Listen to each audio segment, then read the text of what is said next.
Hi, I'm Gavin, and welcome back to the Sound Project.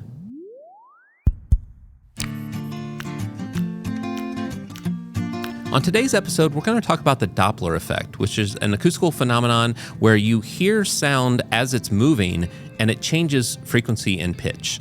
And with that, it's something that was discovered by Christian Doppler in 1842, but it's basically the apparent change in the frequency of a wave due to the relative motion that's happening between the sound source and the listener.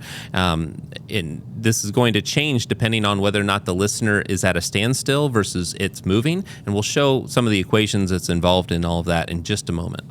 But some of the different aspects of the Doppler effect that where you can see this in action is like an ambulance siren that's going by or a police siren. As it's passing you, you can hear that frequency shift going on, and it's something that is just kind of an interesting way, because if you're standing still and the siren is standing still, you hear that frequency perfectly and it doesn't shift over time. But if there's movement involved, you're going to hear the Doppler effect. Also, a car zooming by, airplanes flying overhead, all of these are going to shift that frequency.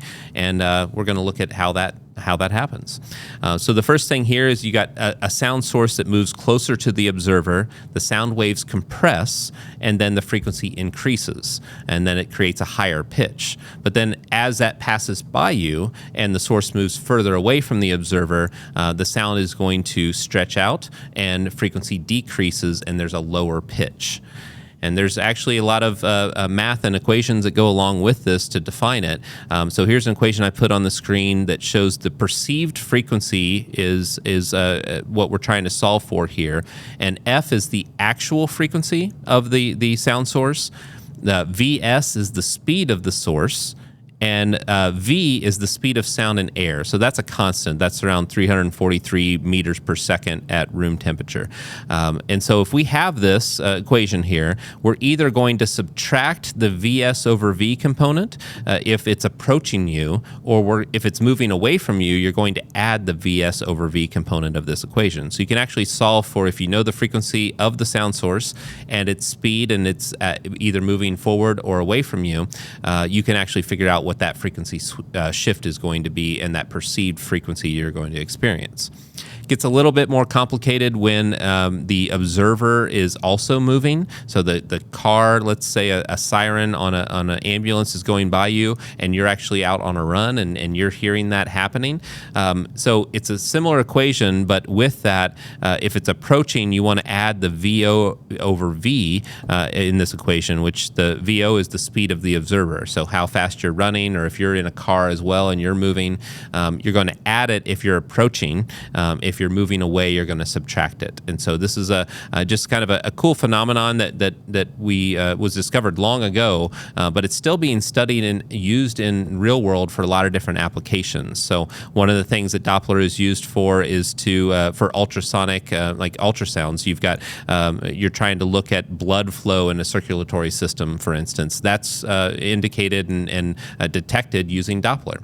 Doppler is also used by bats, where if they're using sonar, which they do at night when they're trying to hunt, let's say, and their prey is moving at a certain speed, with their sonar, they can actually figure out what the speed that they're moving at because of this effect, and being able to see that frequency shift of the sound that is returning back to them.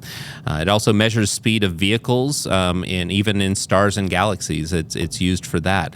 It's also used in our GPS systems for determining precise location, and also cell phone towers use that for especially new frequency bands to be able to see what type of emitter velocity and travel target distance is going to be for these different cell towers. So there's a lot of practical applications for Doppler, but it also is just a cool effect that you can hear with this frequency shift. Now, this is also something that if you want to get creative in your recording methods, you could rig up a microphone that could move in relation to a sound source and change the pitch of it just based on the Doppler effect. So with the Doppler effect, in summary, one of the important things is that we're always talking about wanting to keep our speakers stationary, and this is the Doppler effect is part of that. Is you don't want any sort of frequency shift by your speakers being moving or on stands that are really wobbly. Like that's going to impact your frequency response of your speakers. Your mix position is a stationary spot, and that is anytime you're doing final critical listening positions, you should sit still, because if you're moving forward forward and backwards or side to side, that movement is going to shift the frequency and the pitch. Also, moving a microphone relative to sound source can create interesting sounds, like I mentioned. Like you can experiment and get creative with your recording process using the Doppler effect. That's been another episode of the Sound Project. Thanks for being a part of it, and we'll see you next week.